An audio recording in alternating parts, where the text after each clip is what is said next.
butun dunyoda eng rivojlangan shifoxonalarni ko'rsatkichini baholash uchun GCI standart shkalasi, oltin shkalasi bor. Buni sertifikatiga eng rivojlangan klinikalar ham ega bo'la olmaydi.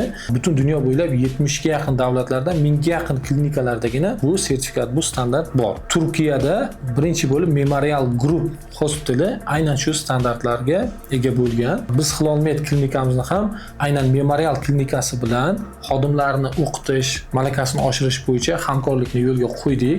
Xodimlarimiz borib bu yerda o'qib, o'rganib, o'zini bilim malakasini oshirib, birinchidan o'zini bilimini oshiradi, ikkinchidan u bilimlar orqali bizdagi bemorlarni davolanishga hissasini qo'shadi va jahon standartlarini, aynan boyagi oltin standartlarini bizda davlatda ham, bizda shifoxonalarda ham qo'llab keladi. Men o'zim ham shifokorlarimizni, talabalarimizni shu chet el bilimlarini olib, o'rganib, ular bilan hamkorlikda birga ishlab va yurtimizda shifoxonalarda qo'llab, ularni jahon standarti darajasiga ko'tarish tarafdoriman.